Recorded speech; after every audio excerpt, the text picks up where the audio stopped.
Hello and welcome to today's Office Hours presentation. This is Paul Hoyt, your host.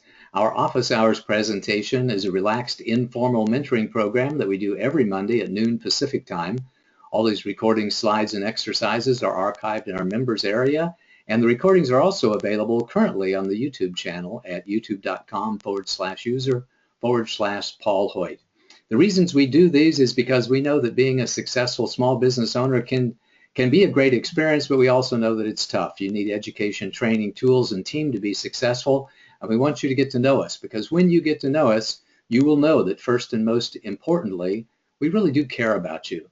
We want you to succeed in every area of your life, whatever that means to you. We want you to find the greatness, the happiness, the divinity that you have within yourself, and then remember it, embrace it, and live it every single day.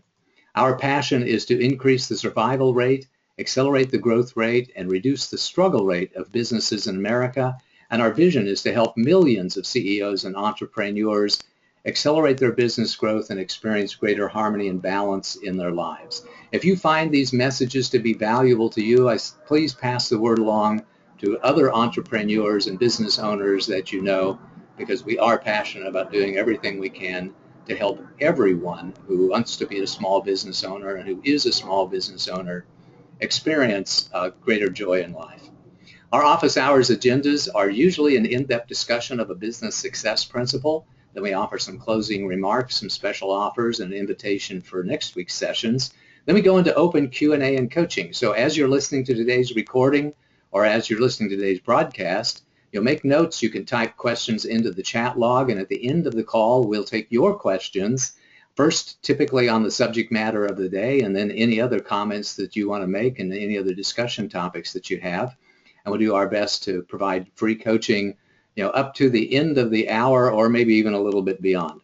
And I also encourage you to join us online with the Awakened CEO communities on both LinkedIn and Facebook, where 4 days a week we publish the Business Success Principle today on both those channels, and we do an Energy of the Day posting every single day on Facebook. Crossed a milestone a couple of days ago when we published the 800th Energy of the Day message in a row. So I encourage you to take a look at those. Follow me on Facebook and so you can see them as well. Today's topic is how to be great at financial management. We always relate the subject matter of the day to one or more of the key performance areas of success. And today, of course, it's all about financial management, one of my very favorite key performance areas. We always try to relate the subject matter of the day to one or more levels of performance as well that we define and focus upon with the Awakened CEO system, which is a balanced and comprehensive approach to business growth on those multiple levels of mindset, methods, and momentum. And today, as is true with all of this Office Hours Foundations of Business series, we're going to focus on all three levels: your mindset, the methods that you employ, and how to get into action and gain momentum in the area of financial management. Today we're going to talk about just briefly about how to transform yourself and your company. We'll talk about what is financial management, the value of excellence in financial management, and the impact of poor financial management. We'll talk about the 8 financial management success principles and sum it all up to the bottom line. First, just a note about how to change, because making progress in your business is about changing. First of all, you have to know what to do, which means getting the proper education. Then you need to know how to do it, which is getting the proper training. And then you need to actually do the work, which oftentimes require coaching. And here we focus on coaching on these 3 different levels in the Awakened CEO system. First of all, we focus on the mindset, because in order for you to do something and do something well, you have to change your beliefs and change your perspectives, change your attitude, change the way that you look at something. Believe that change is important and going to be valuable to it, and then making a choice to actually do it. Then you need a plan, you need processes, you need procedures, you need methods that will allow you to take this newfound attitude of optimism and courage and actually turn it into action, and take that action and increase the velocity over time in order to establish and maintain momentum of change. So whenever you think about changing, whenever you think about transforming yourself, think about shifting your mindset, thinking about getting a plan in place, and then think about taking sustained action repeatedly day after day after day, so you can build up momentum and you can build the habit of higher consciousness, build the habit of increased performance in your business. What is financial management? To me, financial management is these 5 things: processing your transactions efficiently, running your business by the numbers, managing your cash flow and your financial risk, managing the assets of your company and your funding options, and then managing the value of your business, knowing what your value drivers are. When you are excellent in financial management, you are generating cash predictably, you're making a profit every month, and brainstorming ways to take this excess cash and invest in the future of your company. You welcome and even encourage audits because your books are in such great shape that you know that nobody's going to find anything that's inappropriate. You don't worry about taxes or compliance because you've got people taking care of all that stuff. You know you are covered because all of your insurance policies are in place, and you know that your company is increasing in value because you're studying your balance sheet and you understand how other people are going to judge the value of your business over time, and then you're managing your business to increase the value of your business over time. On the other hand, if you have poor financial management, you may find yourself wondering how you can borrow more money and who's going to loan it to you. You may worry about making payroll and paying all your suppliers. You don't know how much money you lost last month, and you're afraid to find out because it's a pretty dismal picture. You hope that no one has an accident because you know you're not covered at all with proper insurance, and the IRS is knocking and the bill collectors are calling, and you hesitate to answer the phone or open the door because it's likely to be an unfortunate conversation on the other end of that. We hope that that never happens to you. We talk to lots of business owners and people to where they've got poor financial management and it puts them in a heck of a pickle. We don't want any of that to ever happen to you. Instead, we want you to pay attention to and implement into your business the 8 principles of great financial management. Here they are, and then we're going to talk about them in detail one by one. First one is managing your cash. Second is having effective credit policies. Third is processing your transactions accurately and efficiently. Fourth is implementing financial controls.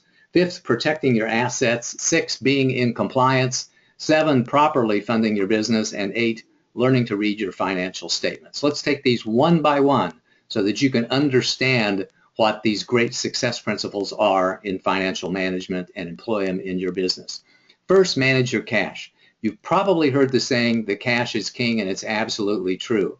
It's surprising to many people how you can be profitable on the books but still go out of business. You can still go broke because you're consuming cash in ways that don't necessarily show up, in a P&L statement. And unfortunately, for all of us, there's a limit on how much we can borrow based upon our personal credit and the performance of our business. And unfortunately, or fortunately, if you find yourself in a position of growth, it takes cash to grow your money, your business. You have to have cash for your team, for inventory and for accounts receivable, for marketing programs. And you have to learn to forecast your cash effectively. Cash really is king, and one of the things that business owners discover soon after going into business is that they not only have to manage their paper profits in terms of the P&L statement, but they also have to manage the way that cash comes into the business, the way that cash is stored in the business and kept in the business for contingency purposes, and the way that cash flows out of the business to pay suppliers, to pay employees, to invest in assets for the business that will help the business be strong and grow. So the number one success principle in the area of financial management is manage your cash and really understand that cash is king. A key aspect of that is managing and establishing credit policies, which is key performance, business success principle number 2. Unfortunately, some people don't pay their bills.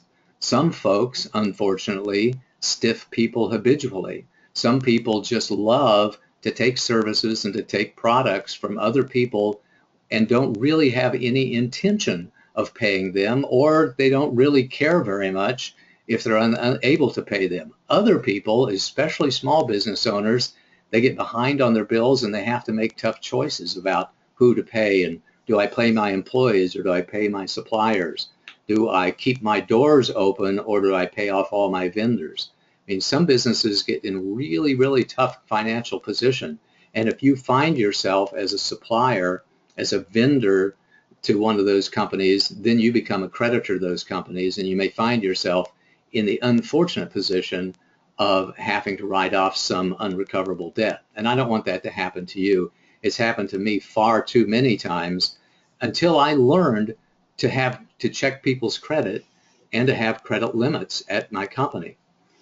If you find that somebody is just starting in business, for example, or doesn't have a good credit score, then you really have to get your money up front or get your money on delivery of your products and services. Else you may find yourself in a very bad position when it comes to actually getting paid. And here's a big tip when it comes to that. When you say no to somebody else, you're also saying yes to something else or somebody else. When you say no to somebody who says, will you please provide your products or will you please provide your services at an extreme discount or on a deferred basis, what you're really doing is saying yes to cash generating activities. You're saying yes to your suppliers. You're saying yes to your employees. You're saying yes to yourself whenever you say no to somebody else. And I just the other day had the opportunity to turn down a kind offer from somebody who wanted me to work for them on the basis of getting paid later on. And the way that I do that is always with, a compassionate heart and a bit of kindness. I always say, thank you for your kind offer to provide services today and get paid tomorrow, but right now I'm choosing to focus on cash generating activities. Please keep me in mind when you're able to, to pay me in a way that's consistent with my business goals. And you can do that. So I encourage you to establish great credit policies. If you're doing business with other small businesses, make sure that they're able to pay before you send that product out to the door or before you extend a tremendous amount of services. The third great success principle in the area of financial management is to have great bookkeeping. And that means processing your transactions accurately and processing them on a timely basis. There's never an advantage to getting behind on the books, and there is tremendous disadvantage to getting behind on the books. It's been my pleasure to be able to help people with accounting challenges where they hadn't really done much bookkeeping in the last year or so. The real challenge becomes on remembering what that, remembering what that $25 credit card transaction was, from 10 months ago that was payable to somebody that we really can't look up on the internet and figure out what it is. You don't have a very good idea about what those transactions were really for when they get to be 4 months, 6 months, 10 months, 12 months old. Far better to answer the questions about what every penny was spent for last month than to try to answer the question about 6 or 7 months ago. Again, getting behind is never an advantage when it comes to accurate financial records.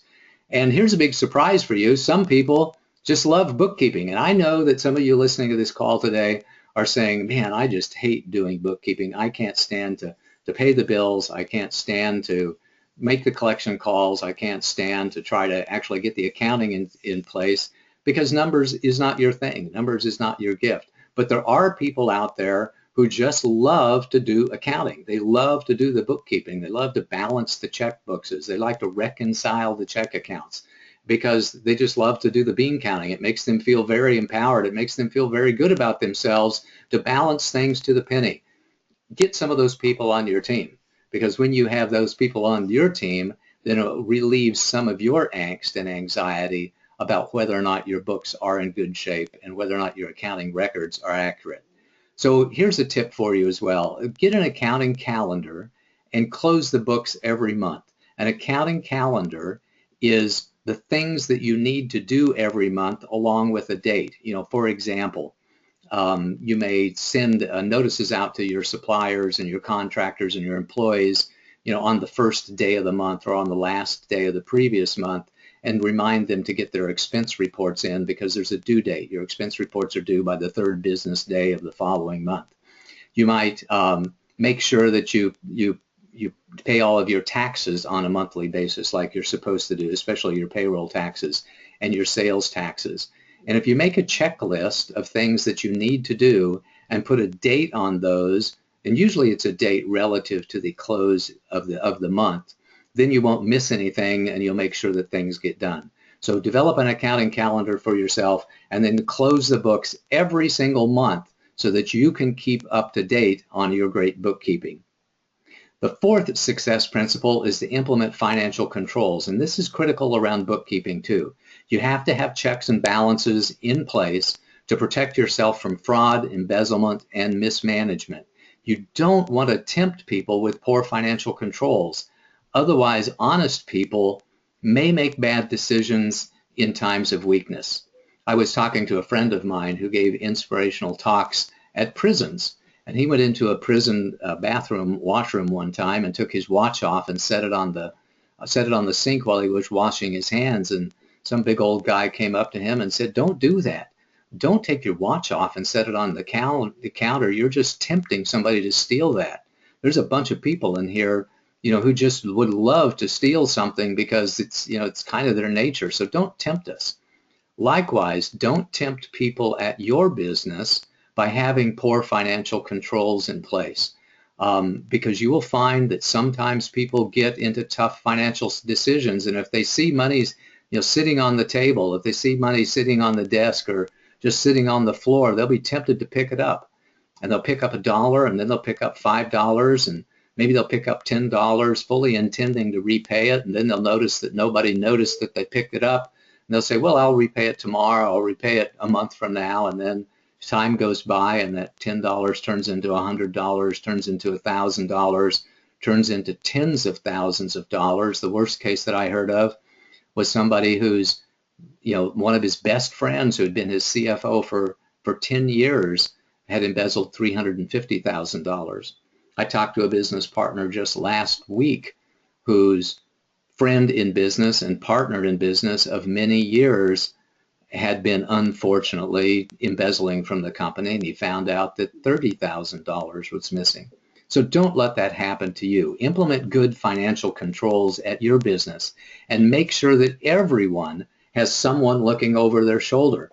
Here's some examples of the things that you want to make sure that you do to implement good financial controls. If you have a cash-based business at all, you want to make sure you're balancing the cash drawer at every single shift change.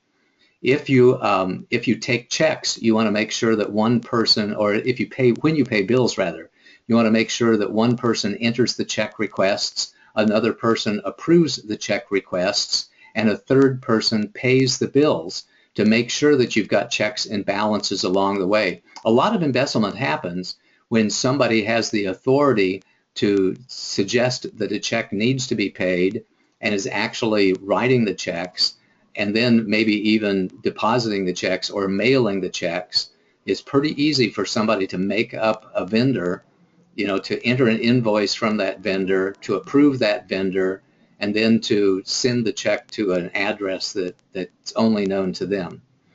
If you're taking cash money, then one person prepares the deposit slips, another person takes the money to the bank, and by the way, even a third person will actually reconcile the balance, the bank balance, because that's the way we implement cash or controls in a cash-based business. And make sure that your books are reviewed every month. And then even if you need to, have periodic audits.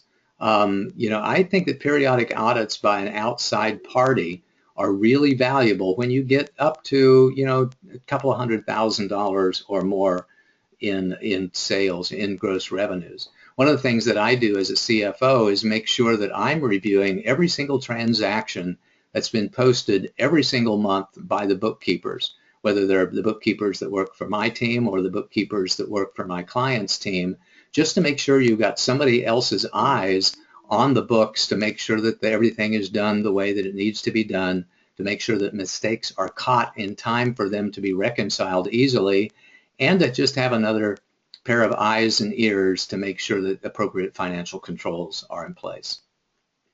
The next financial success principle is to protect your assets. Your assets include your cash, your inventory, your accounts receivable. Anytime somebody owes you money, that's an asset to the company. It also includes physical property and the intellectual property. So if you have inventories, if you have a consumer product or a business product where you actually have merchandise in inventory, it's important for you to take physical inventories every month on key items. Typically, when your company gets to be very large and you have a massive amount of inventory, you may want to employ a perpetual inventory system where you're recording every single transaction that puts merchandise into inventory or takes goods out of inventory. But usually, it takes a while to do that because it does take a lot of sophistication and a rather robust infrastructure, and it's very expensive to have a perpetual inventory system. If you don't have one of those, then you need to have a physical inventory that's taken every single month, at least on the key items. And it's pretty typical to split your items inventory into Class A inventory items, Class B, and Class C. And we inventory the A items every single month. We inventory the B items once every couple of months or quarter, and we inventory do a physical inventory on the C items at least once a year. As it turns out, I've got a certificate in production and inventory management, so I'm really attuned to all of the different ways that we can implement physical inventory systems and keep track of that aspect of the assets of your company. Another way to protect your assets, by the way, is to have great agreements with your employers and contractors in place. And a good one is the PIIA, the Proprietary Information and Inventions Agreement that you have with everybody at your company who is in any way assisting with the creation of your physical or intellectual property. So if you are a company that invents things, if you are a company that develops things, that introduce new products and services, and you're generating your own intellectual property in terms of trade secrets, copyrights, and trademarks and patents information, you need to make sure that you have an agreement with your employees and contractors that assigns all of the rights to whatever it is they help you to create to your company itself. And if you have assets that are being loaned to and consumed by and accessible by people at your company, make sure that you use physical asset tags and track the serial numbers of those. All too often, I think I've seen this 5 or 10 times over the course of the last 15 years, where somebody loaned a contractor or an employee a laptop but didn't keep track of it. There was no formal agreement, no piece of paper that was signed that assigned the rights, and when it came time for that employee or that contractor to part ways with the company, they just kept the laptop, and the company had no way to even prove that laptop was theirs. So whenever you loan somebody a piece of something that you want to get back, make sure that they sign a piece of paper that indicates that they understand that it's a loan, and here's the serial number, and here's the condition of it, etc.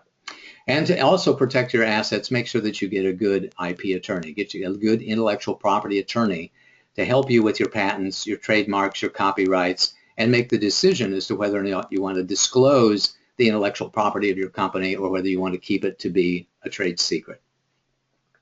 The next success principle in the area of financial management is to manage your risk. Managing your risk happens in several different ways. We minimize our risk through contractual limits of liability, indemnification clauses, and safety programs. We manage our risk through inspections and appropriate diligence for everything that's going on at our company, and we transfer our risk to other people through contracts and through insurance policies. So in your contracts with your suppliers, you typically will have an indemnification clause, and they may ask you to sign indemnification clauses in the contracts that you sign with them too, or the agreements that you have with them. An indemnification clause basically says that, if you're asking me to do something with your intellectual property, with something that belongs to you, your ideas, your physical property, that you're going to indemnify me, which means you'll protect me in a lawsuit if it turns out that you didn't have the right to share that with me in the first place. That's kind of a high-level version of what an indemnification clause is, but it protects you from getting sued when one of your clients or one of your suppliers, asks you to do something or provides you with something that they didn't have the right to in the first darn place. So that's what an indemnification clause is. For those of you starting out in business, you may be surprised at all of the different types of insurance that you can have. If you have a company with more than 50 employees, you're obligated to provide health insurance. And there are a lot of different versions of health insurance too. Regular medical health insurance, but there's also vision and dental insurance and long-term care insurance and lots of different kinds of benefits that you can have at your company for health insurance. There's property and casualty insurance. To property insurance, make sure, if you drop something that you can replace it if it breaks. Casualty insurance is if somebody trips over your threshold and falls down and breaks their arm when they're on your property or in your office space where you've leased that property from somebody else, that you're covered and you can cover their medical bills. Professional liability happens whenever you're an engineer, an accountant, or a professional of some kind, and you're doing something with the intellectual property or the assets of another firm. You may find yourself needing to have professional liability insurance, and oftentimes you have to be bonded with an appropriate amount of professional liability insurance before you're allowed to do work for very big companies. Errors and omission insurance protects the officers of the company and the members of the board of directors in case that company does something that turns out to be damaging in some way to one of their clients or even one of their suppliers. Directors and officers insurance protects specifically the directors and officers.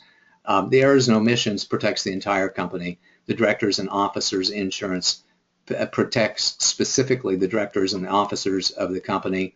Keyman insurance protects the company in case one of the key individuals of the company has an unfortunate accident and is no longer able to provide the services that we expect them to provide.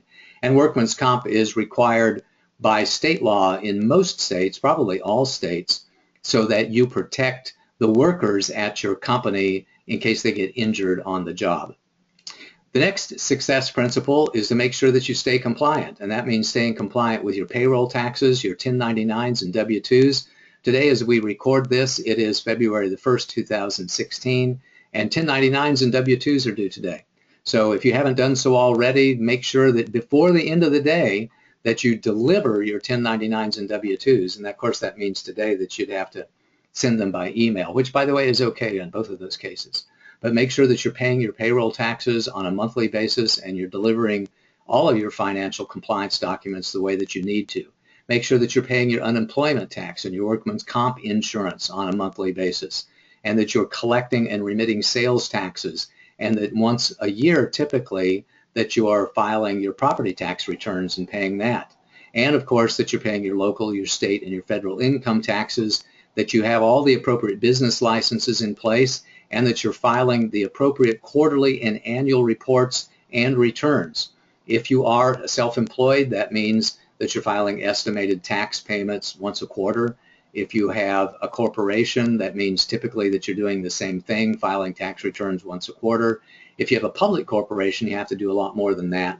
You have to file financial statements, not just make estimated tax payments, but file financial statements on a quarterly basis too.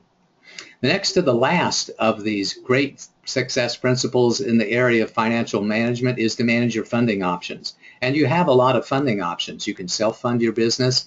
You can get debt financing of a lot of different kinds, lines of credit, installment programs from banks, private money lenders, and you can have equity financing for your business as well, which, by the way, requires considerable expertise.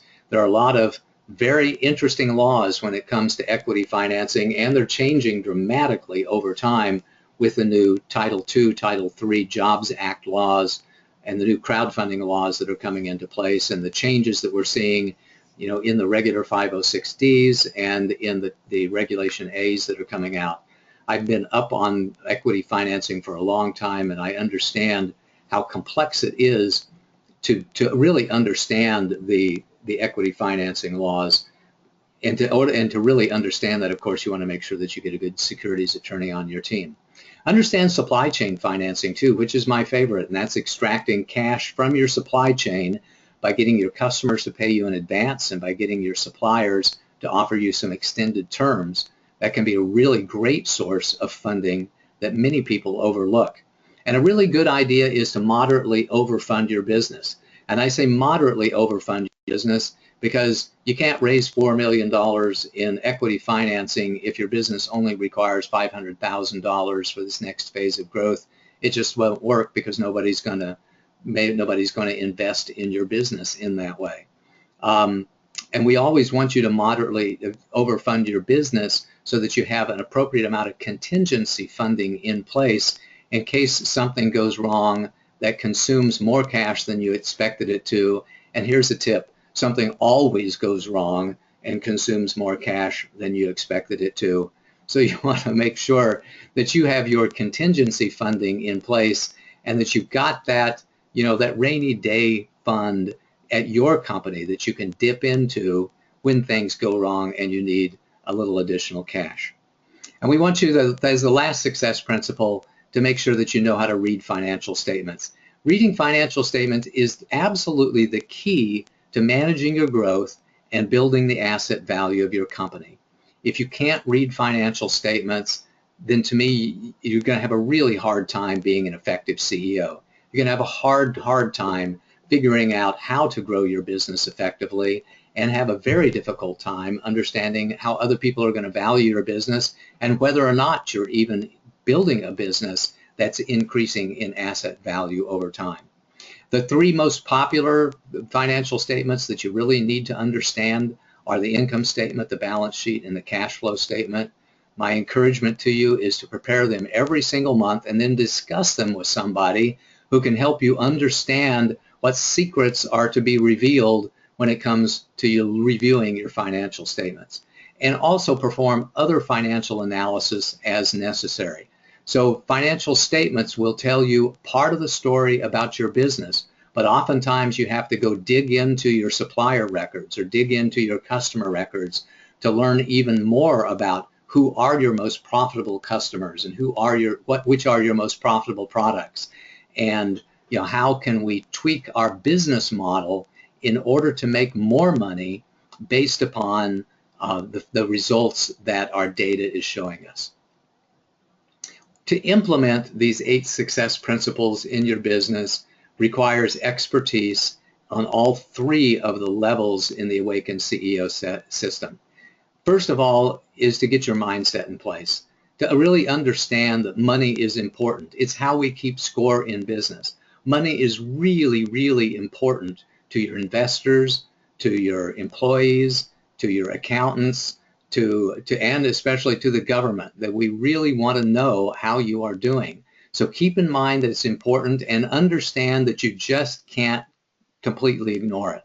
I've seen people ignore financial records for months and months, and sometimes even a couple of years, and then finally it catches up to them, and they need to either raise money, or they need to get a bank loan, or they're going out of business, and they really don't understand where the money's going because they never really understood how to keep score. And so I don't want that to happen to you. Get in your mind right now, have a great attitude and a great perspective about how important it is to keep score and to keep accurate financial records.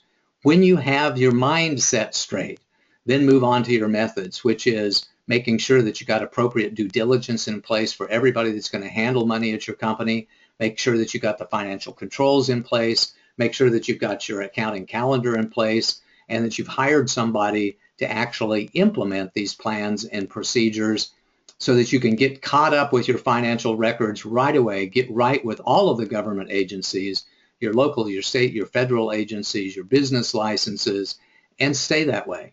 Make sure that you keep the momentum going.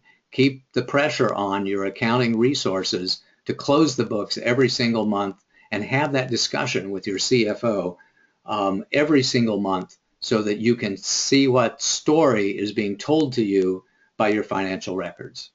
Those are the 8 key success principles in the area of financial management. Manage your cash, have effective credit policies, process transactions accurately and efficiently, implement financial controls, protect your assets, be in compliance, properly fund your business, and learn to read your financial statements. And here is our excellence in financial management mantra. I encourage you to follow along with me as I read it. I will manage my cash like a miser. I will balance my checkbook and pay attention when money comes in and when money goes out. I will implement great credit policies. I will not put myself out of business by extending too much credit to uncredit-worthy clients. I will protect myself and the good people who work with me by implementing good financial controls. I will protect myself from traumatic loss with good insurance, good agreements, and good standards of practice. I will pay my taxes and fees on time, all of them. I will properly fund my business, and I will learn how to read financial statements and study them every month. Here's the bottom line. The bottom line is you really do need to be great at financial management, or you're going to lose business in your money. No questions. No question at all. You're going to lose money. You will not be nearly as profitable as you could be. You will not grow nearly as rapidly as you could grow unless you are good at financial management. Trust, but verify and control. You want to trust people after you've done due diligence and seen them to be worthy of managing your money, of handling the money at your business, and then you want to make sure that everything is being done well through audits, through checks and balances, and through financial controls that you put in place. And know that your investors, your suppliers, your employees, and the federal government, and the state government, and the local government are very serious about tracking your money, and you should be too. This has been our agenda for today. We talked about how to transform yourself and your company. We talked about what it means to be great at financial management, the value of excellence in financial management, and the impact for financial management. And we went through the 8 financial success principles one at a time and summed it up to the bottom line. So here's your homework and some exercises for you. Talk to your coaches and your colleagues about how they're managing their finances. Make sure that you get great bookkeepers, accountants, and CFO on your team, and focus on being excellent in financial management as good as possible. And if you need to, go check your bank balance today. If you want to learn more about what it means to be excellent in financial management, we've done a number of office hours presentations on these subjects. The 4th one that we did was called What to Do When You Have No Money. Number 11 was on cash flow secrets. Number 19 was on credit cards and what you need to know about credit card processing. Number 20 was on financial modeling. 22 was on reading financial statements. 32 was on credit and collections. And number 67 was on valuing your business. If you want to learn more about any one of these subjects, I encourage you to go back and listen to those recorded office hours presentations. We're going to open it up to questions and answers and coaching in just a minute. First, comments and questions on the topic of the day, and then any other issues that you have. Tell me what your biggest takeaways are and what insights that you've gained from this presentation, and tell me what you're going to focus on.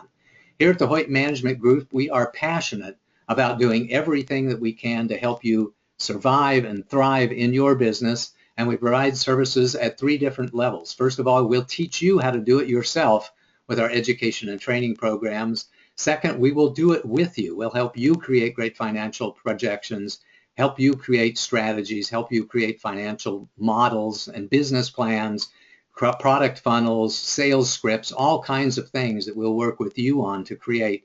And in some cases, we will do it for you. You can throw stuff over the wall to us, and we can do your bookkeeping and your financial management and many other things for you as well. And we'd love to have the opportunity to talk to you about how we can help you accomplish your business goals through our wide variety of products and services that we offer. Our next office hours presentation will be 1 week from today, which will be how to be great at sales. It'll be the 6th in our 7-part Foundations of Business series, and I strongly encourage you to join us then. And let me know what other topics that you'd like for me to address by going to paulsurvey.com and filling out our little survey then. And until we talk again next week, I encourage you to do your homework and listen to some of those other office hours presentation if you like. With that, we're going to open it up to questions and answers and coaching. And there's my contact information on the screen. If we can help you out in any way, please do so. And with that, Stephanie, do we have any questions or comments today? Yeah, we sure do. Let's see, first one. Do you or can you recommend any books to help me learn more about financial reporting and management? I don't know any books out there, actually. You know, I took accounting in college. Actually, I took accounting after college. So certainly basic accounting textbooks would be helpful. but I don't really know of any books that you can read. I encourage you to listen to some of my office hours presentations because there's a lot of valuable information in there about reading financial statements, taking credit cards, managing credit policies, etc. But unfortunately, I don't know of any books that I can share with you that will talk to you about accounting principles very well. So perhaps somebody else might know of some, but I don't have any off my head at all. Any other comments or questions, Stephanie? Yep. Some biggest takeaways. Okay. Have great bookkeeping. Minimize financial risk with contracts and insurance. Be great at financial management or I will lose money. That's true. Get an accounting calendar and balance monthly. Getting behind is never an advantage, and money is important. It's how we keep score in our business. That's great. Thank you very much. I appreciate you sharing that. That was Kat Bonsack, who has a real great mind for managing businesses, and I appreciate you reflecting on those comments that I made. Thank you so much, Kat. Any other questions, Stephanie? Uh-huh. Okay. Where can I find someone to help me with my bookkeeping and other aspects of financial management? Well, we'd certainly love to throw our hat in the ring when it comes to that. We currently, help people, about 5 or 6 clients every single month, either supervising their bookkeepers or providing our own bookkeeping services for those clients, and me providing CFO services. So we're happy to throw our hat into the ring. But I also encourage you to go to local events, go to a local Chamber of Commerce meeting, some other BNI networking event, or some service club like Rotary or Kiwanis, and just ask around, ask your friends, ask your colleagues who they're using as an accountant and bookkeeper, and see whether or not they can provide services in the same way that we can. As always, we encourage people to make a considered decision, which means, and employ what I call the 3 expert rule, which means talk to 3 different experts out there whenever you're going to make a decision. Take a look at 3 different potential suppliers. And again, we're happy to throw our hat into the ring. We think we do an excellent job for our clients. But I do encourage you to look around so that when you make the decision to use our services or anybody else's services, you did it because you knew that you had choices and you did it from a strength of empowerment rather than thinking that you just had one option out there. So thank you for that question. And again, we're happy to throw our hat into the ring. Any other questions, Stephanie? Yes. Are you a CPA? And how do you know so much about accounting? Well, I'm not a CPA, and the way that I know so much about accounting was because when I began my career in information systems in 1970, a long time ago, we were putting in computer systems basically to automate accounting functions. That's typically the first thing that computers did back in those days. We kept track of inventory and we automated accounting functions. Well, there were no such thing as application software packages. There were no QuickBooks. There was no SAP. There was no Oracle. So every company that employed a computer system essentially had to write their own accounting packages from scratch, and that's what I did. I've written and implemented probably a half a dozen accounts payable systems, payroll systems, sales tax systems, purchasing systems, and systems to actually produce financial records, and modified them and tied them together and tied together, inventory systems and accounting systems. So I became quite an expert in the first 10 years of my career in developing, designing, programming, and implementing accounting systems. And that's where I got my background. I was also the CIO at a manufacturing plant that had $60 million in revenue, and I reported to the CFO, and one of my close colleagues and peers was the accounting manager. So we had lots and lots of discussions about how my computer systems and my information systems department could help his accounting function be more accurate and more timely and have higher quality. So I learned a lot about that. At one point in time, I was studying for my CMA, which is a Certified Managerial Accountant credential, but I never really wanted to go get a CPA and practice public accounting or do taxes. By the way, the accounting that I understand is managerial accounting and is corporate accounting, and business accounting is not necessarily tax accounting. To do my taxes each year, I have a CPA and a bookkeeping firm that helps me with my taxes because they keep up to date on the latest tax laws, which is different than keeping up to date on what managerial accounting principles are. So no, I'm not a CPA, but I've had literally 45 years experience, 46 years in designing and implementing accounting systems, and I know those systems extremely well. I can tell you at any business what the impact is on your general ledger and the impact is on your every one of those three financial reports based on anything that happens at your business. Because I had to design and implement systems that tracked every single transaction at a business and let that transaction end up on one or more of the financial statements. That's how I got my background. Thank you for asking that. I appreciate that. Next question or comment, please. All right, next question. Yep. What is a value driver? A value driver, I think I must have mentioned that term somewhere in the call today. It's a value driver is some aspect of your business that increases the value of your business.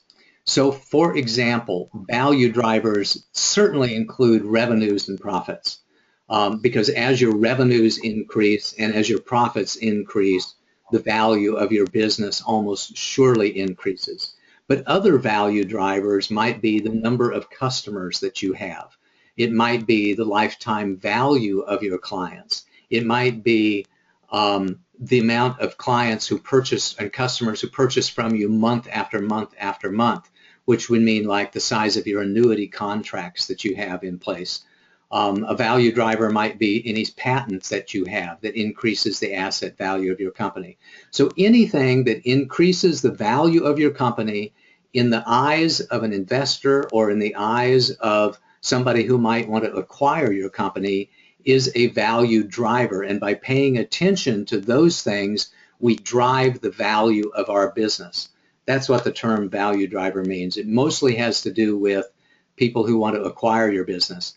I do have the opportunity every once in a while to work with clients who want to sell their businesses. They want to sell their businesses in 2 or 3 years, and we want to create a strategy and implement that strategy so that their business is worth more 2 or 3 years from now than it is today. And when we do that by focusing on the value drivers. What are the things that you can focus on that will drive the value of your business in the minds of somebody who want to acquire your business? And that's what that means. Great question. Thanks a lot. Next question, please. Okay, we've got Robin on the call who would like to chat with you live. Cool. I will take her off mute. Robin, welcome to our call today. Hi, Paul. Hi. Hi. Now, everybody, Paul is not expecting this, but I've known Paul a long time, and he's certainly the business guru, but he's also my wizard as far as financial is concerned. So there was someone who asked the question if he has the experience, and I'm here to tell you that he's got it in spades. You couldn't do better. Thank you, Paul. Well, thank you. Was that it? Just a kind testimonial? That's right. That's right. I appreciate that. Thank you very much, Robin. Yeah, I had an opportunity to work with Robin. I'm guessing maybe 5 or 7 times like that. She is a business consultant and an expert in helping companies fund the growth of their business, and it's been my pleasure to do a lot of financial modeling and financial projections work for her. And it's one of the things I love to do most about business is financial projections.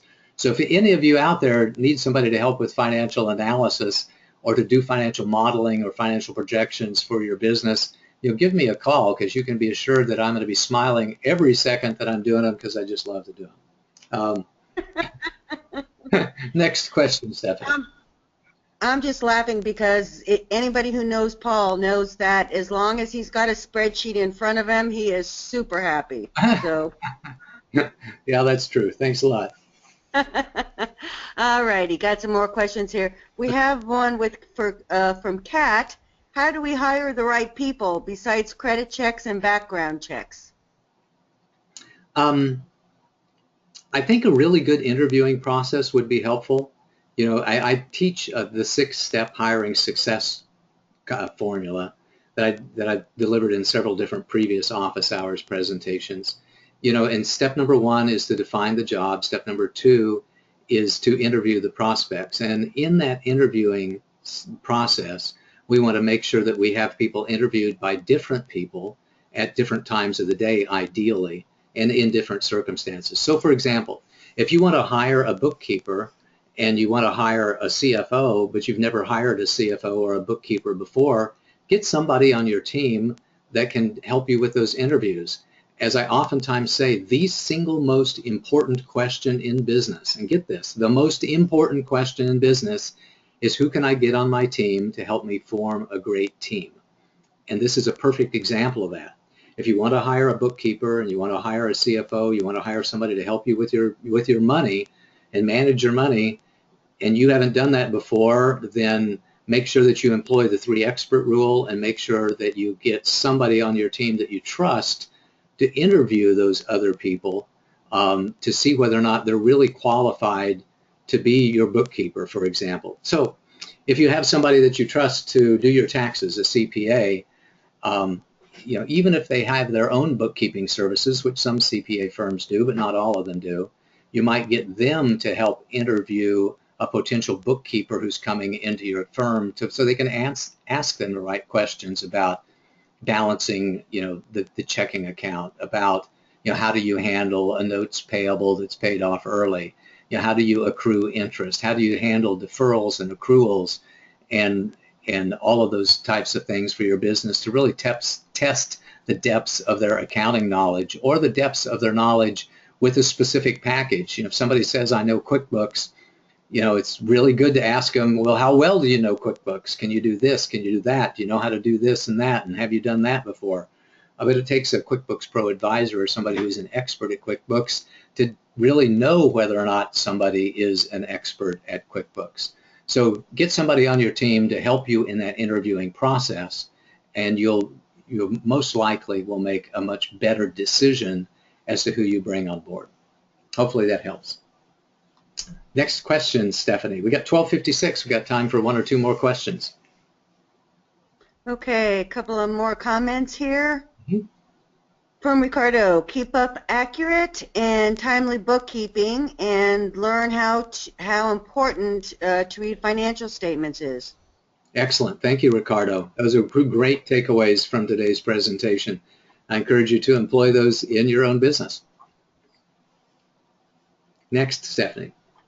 I don't understand how I can make a profit but still have financial problems. Can you explain a little bit more? Yeah, you know, I mentioned that early on in the call today, but yeah, I can explain that a little more. So here's the bottom line. When we make a profit, that's really just one of the 3 financial statements. It's the income statement, which is also called the profit and loss statement, that determines whether or not the operations of a business, the monthly operations of a business, the daily operations of a business are generating a profit or not. The key is that not every expenditure of cash and not every time that you have a source of cash that it shows on the P&L statement. So for example, if you need to invest in inventory, if people are not paying you in the way that you want, so your accounts receivable is going higher, if you need to buy other fixed assets for your company, those are things that all consume cash.